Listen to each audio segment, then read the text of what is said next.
I think we will see a slowdown, but there might be these trickle buyers that just didn't get the opportunity because they were scared for a while, and now they got this strength back, and they're saying, all right, well, now's my time. And I'll tell you what, it is your time. It's the time to get in because you might have some opportunity to get a good deal.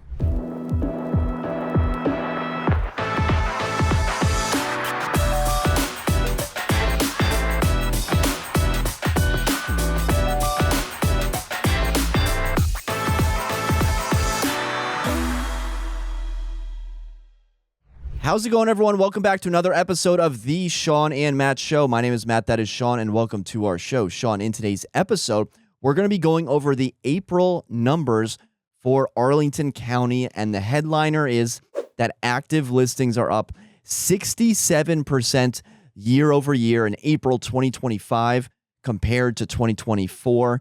Does that mean it's a buyer's market? That's what we're going to get into. And now we're kind of settling into this new market, and everyone's trying to DTR the market, define the relationship, right? DTM, define the market. Everything needs a label. I've heard people call it fragile. I've heard people call it cautious, Swiss cheese, where some listings are falling through, others aren't. I've heard people say fickle. What are your overarching views of this market, and how would you describe the market right now? It's funny because if you would have asked me a month ago, and we probably have record this, I would have said fragile. Right now, I don't feel that way. I feel like it's still a seller's market. I think, we are used to a hyper seller's market in this area. Hyper seller, right? Like when we would put on a property, we would see 15 contracts. We'd see 10. There were so many contracts that we were dealing with at that time, right? Are we now up at a certain price point where the buyers are just not interested in that price? I don't know about that. I can't test the $2 to $3 to $4 million mark. I don't know. I think, the properties that I've had recently that I've sold in the million, in the higher 1 millions, or to the 400,000s on my listing side, I've been pleasantly surprised. But the key is you can't just go to market with anything. You have to take the time. So what I always tell my clients is like, listen, you need to take the time now before we hit the market. We have to paint. We have to do all these things prior to hitting the market, or else you're just going to sit and languish. And there's definitely listings on there that are sitting. And those listings are either priced wrong or they're not showing as well as they should. And so naturally, that's what we always say. But in markets prior to this, people would just buy anything. You could kind of get away with it more. You could kind of get away with it more. Now you cannot get away with it. You have to make sure that everything looks perfect. You price it right, and you do the marketing the right way, and you get it out there. So on the seller side, you're not really seeing the buyer's market. You're saying, hey, my listings are still selling. I'm still getting multiple contracts. What about for your buyer clients? Are you seeing multiple offer situations, or are you seeing opportunities with your buyers to go under the asking price? Yeah, so I had two go under this week, and they were in different places. Can you generally, I'm already cutting you off. One was in Fairfax County for just under $1 million, $976,000. We were competing against one other. All right. And this is Franklin Farm area. If you guys know Franklin Farm, it was very hot for a while, there. And now it's starting to slow down a little bit, where you're just seeing things, sit a little bit longer, or you maybe have one or two contracts. The other one that I have under contract is in Alexandria. Oh, no, it's in South Arlington. And it was priced at $135. We competed against one other offer. Typically, that house would have 5 or 6 offers. So that's the difference. We are still in a seller's market, I believe, but you're not in the hyper crazy seller's market. We are now in a little bit slower than we're used to market, and agents just have to get used to it. And we have to tell people, hey, listen, I don't know that this is going to sell first weekend. It might take a month, but it's going to sell. And I think the good thing is the stock market's back up. So last month it was like, geez, oh man, we were down big time. Well, I saw now the gains have, forgive my ignorance, the gains have outgained all the losses. Yeah. Right? We're back up. We're back up. We're back, baby. We're back, baby. So now the confidence is back. So people should feel like, all right, well, all that money that I lost in the stock market, thank God I didn't sell, because that's the worst thing to do, is sell when it's dropping. You held on for the last 2 months, and now we're back to where we were, if not higher. And so you should be thinking, all right, well, confidence is starting to come back. Now, I don't know about the whole economy and everything else, but at least our stock portfolios are back. And so that gives you the money, that 20% down or whatever you were doing, to actually do it again. And that's what we were trying to predict, is like, what's going to happen? Is the spring market going to be a little bit slow and maybe that summer market kicks in? I don't know. We're still going to wait. But for the most part, inventory's up and, buyers are, well, you tell us. Yeah, on that note, active listings are up in Arlington County 67%, but new listings, Shawn, are only up 13%, signaling that this is less of a flood of new listings and more of a backlog of unsold homes. 13% is still an increase, but do you think sellers are hesitant? I mean, clearly we're not seeing this like Doge level, everyone fire sell, everyone selling at the same time. Or do you think sellers are, coming to term with the market shift right now? Yeah, I think that it takes a while for them to come to term. I mean, honestly, all of my sellers right now are not selling because of job loss or anything like that. They're just selling because of life. And so I haven't had one client that has sold because of the Doge effect. Some people are. I've heard stories and 100%. Seen some things. So. Yep. And I know a lot of people have lost their jobs, and I've talked to a few people that were scared, and one that lost their job, they were considering selling, but they're kind of waiting things out. So we could see a flood of a little bit more inventory if they're not able to find that work or find that job. But, it's a wait and see kind of thing. The good news is that the stocks have gone back up, and that's what we needed, a little bit of confidence. That little bit of confidence goes a long way in the real estate market. Mm-hmm. Now, we're seeing detached homes and condos, both with big increases. Condos were up 78%. Single-family houses up 62%. Are you seeing softness across all property types, certain price points at different property types? Where are you seeing this? Because I got this single-family house in Arlington for just under $1 million, where in another world we would have had 20 offers on it. Yeah. Now, I'm doing the open house. Someone's walking in and saying, "Oh, I saw another one. It's a little bit nicer." I'm like, "All right, show me." Yeah. They pulled their phone. It's priced like $200,000 more. Yeah. Like, yes, this one is so much nicer. You should buy that one. Like, if you can afford, 200 grand more than mine. So, what sort of property types are you seeing? What does that tell you then? These buyers are looking at particular things. They'll pay more money for the better stuff. Yeah, I was like, don't even come in here. Why are you here? Why are you here? Yeah. I have to say that over the last couple of weeks, all of my properties that I've put on have performed pretty well. The week after. What type of properties? Like what? So general. I've had sector, price, location. Mostly Arlington. Most of them the condo sector, but I've had single family home. I've had townhouse.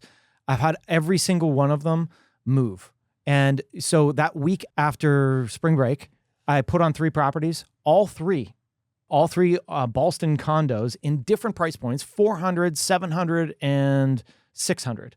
All of them went above ask, sold the first multiple weekend. Offers, single offer. One was a single offer that came in high to take the property. We took it. Mm-hmm. And 2 were multiple offers, and they went above. One went from 410 to 425, and that was multiple offers pushing that up. How are you pricing these? Are your prices based on comps from Q1, or what sort of factors are you taking into consideration? Yeah, no, you have to price them well to do this now. So for the one at 600,000, we didn't have any comps. And this is, the thing about condos is you have to stay in that building, in my opinion, because every building is different. They're completely different. You go outside for a building and the prices are way different. So stay inside the building, find something that maybe meshes, and then take it from market conditions. But that one we priced based on, I don't know, just kind of looking at last sales that I could kind of figure out, and the smaller ones go for a price point. We priced this one a little higher because it was a little bigger, and it ended up going that first weekend. So if it's worth, let's say $500,000 on paper, are you pricing at $499, $495, $510, leaving room for negotiation? Because there was an agent that we work with that they said their townhouse Arlington seller, was thinking of pricing it at XYZ.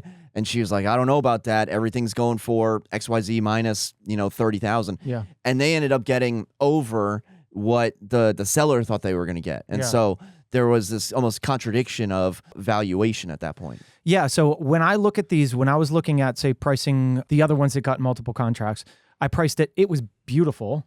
And I priced it right at comps. And I knew it was going to get more. We could have maybe pushed that price, but I think you have to be a little bit conservative on those price points right now and say, hey, listen, we're going to be conservative on this price point, but that might be all you get. But then that helped to propel it to get, $15,000 more in that. And that was a $410,000 condo. It wasn't a big sale, right? But that's what it did. It was done really well. And that's the key, is you have to make sure it shows well. The other one, it was a $700,000 condo. It was the Ballston Mews property. The last comp that was in there that had sold was priced at $699.9, and the contracts pushed it up to $725. But that was in a different market. Tricky. That was in a different market.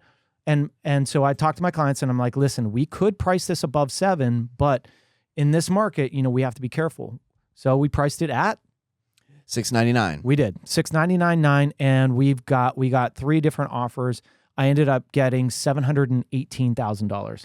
So what if you had priced it at $715 or $720? What do you think would have happened? Do you think those buyers set their top parameter at $700 and said, we are not going to be seeing anything over $700? Or do you think it was a little more open-ended than that? I think it was a little more open-ended than that. If I have buyers that are in that price point, I'm always pushing them up a little bit higher, $15,000, just to capture those, because there's always negotiation room. And so if I can find something that's a little better that I think I can pull down, then so that's what I'll do. If you were priced at like $705 from the start, would there have been concern that you're missing out on a segment of buyers that only go up to $700? There's always that concern. And that's why that $5,000 means more to come down than I would price it at $699 than $705. That's what I tell my clients every time. But like I said, sometimes you have to tell your clients that, listen, are you going to be happy with this price? If you're not, then price it somewhere else, because that might be all you get. If we're pricing it slightly under, that might be what you get. In this market, it's like it's hit or miss. Now, I put this townhouse on the market. Now, here's an example. I put a townhouse on the market. It was priced at $1.1 million. Courthouse. I went in and I redid a lot of things in there, repainted, did some floor work, things, and did it in a week, and then had it on the market. The comps were $1,050,000, $1,050,000 and $1,111,000. And so naturally we priced it on the 1-1. And I watched those other 2 listings, but this one, there were people after it. So I was pleasantly surprised. The open house was slammed on Mother's Day at 11:30. I had to do multiple open houses. Aren't these people going to Mother's Day brunch or something? I thought it was going to be dead. I was like, all right, I'm just going to do this and see what happens. I thought I'd get 3. I had 12 people through there at least, just constantly. And everybody was like, I love this place. Oh, it's great. It's great. Some people weren't ready. But I ended up getting 3 offers, 3 really good offers on that. And so it goes to show you that the market will surprise you in some ways. And then I have some laggers, some other ones that are taking a little bit longer. And, it's like, all right, did we overprice this, or is, different markets, different areas doing worse? And I feel like maybe the outer markets are now doing what Arlington was doing a couple months ago, which was kind of suffering a little bit. And those outer markets are now starting to see a little bit slower market, and hopefully they start trending the other way. Sometimes I'm beating my head into a wall, like, why is this one not selling? I don't get it. This place is beautiful, and it's there's the discerning buyers out there that surprise you. They find things you're like, really? Like, all right, I didn't even think of that, right? So you have to be careful, and you have to look at everything, and you have to be honest with yourself. And so, but overall, I think the market is still healthy. We are higher in inventory. Right now we have 480 properties in Arlington. We haven't seen that in a long time. So we have 2.5 months of supply in Arlington right now in April, as of 2 weeks ago, compared to the 5-year average is like 1.7. And I know 1.7 and 2.5 doesn't sound like a lot. It is. It's a lot. The last time we had 2.5 was, I think, back in COVID, and then once again back in like 2015. So these are few and far between. But thinking of the market, I've been the market has been testing my patience with what properties I think will sell and what properties I think will sit. Of course, all of my listings I think will sell immediately in one day and get 5 offers. And when that's not the case, I am, like Shawn said, beating my head against the wall. But there is some renewed expectations that has to happen at that point. I'm curious, Shawn, it's May 14th. Okay. What does the June and July market look like to you? Because we're coming up on lots and lots of inventory, and buyers are out there. Buyers are transacting. Historically, it's weird to say historically because we're operating in this kind of new sort of market normal situation. Historically, things start to slow down in June and July, and I don't know what that's going to look like.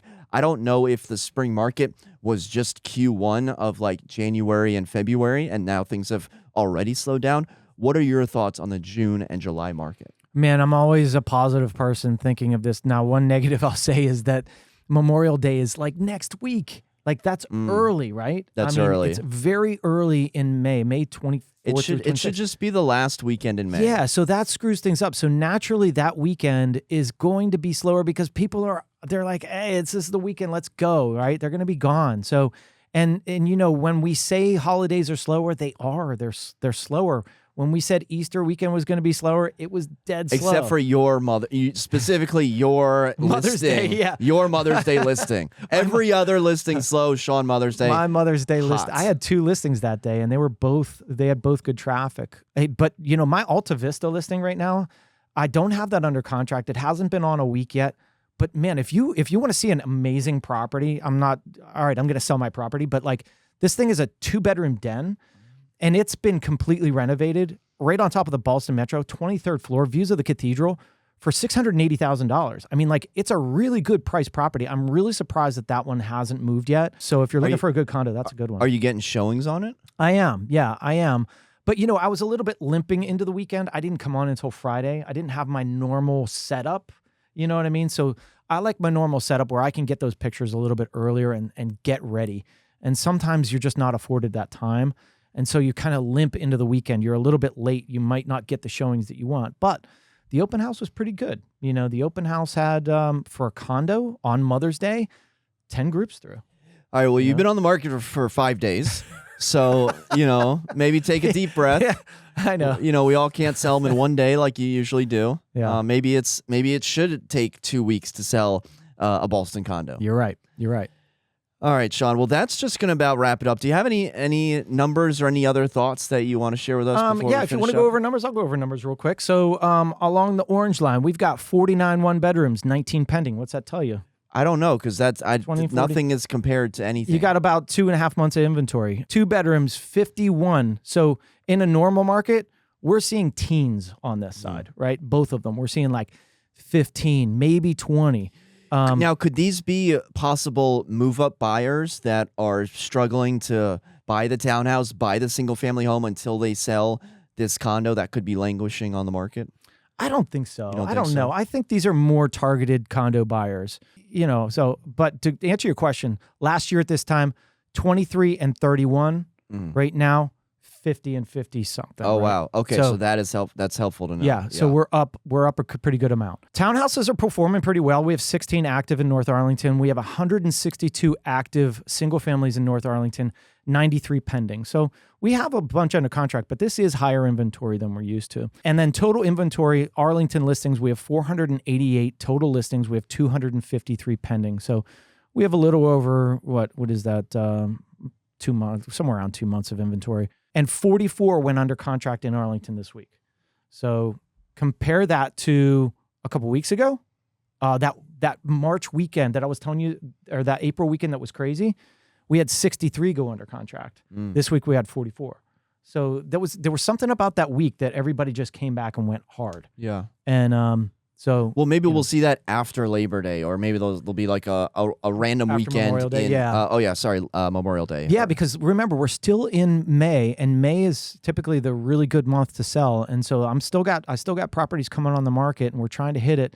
I'm hoping that June doesn't slow down. I think we will see a slowdown, but there might be these trickle buyers that just didn't get the opportunity because they were scared for a while, and now they got this strength back, and they're saying, all right, well, now's my time. And I'll tell you what, it is your time. It's the time to get in because you might have some opportunity to get a good deal. Well said. Okay. It sounded like Herb Brooks. This is your time. This is your time. This is your time. Gentlemen, we have an opportunity in front of us. That's right. Drop a comment down below if you know that movie. For Shawn and myself, thank you so much for watching. Until next time, we'll see you then. Take care.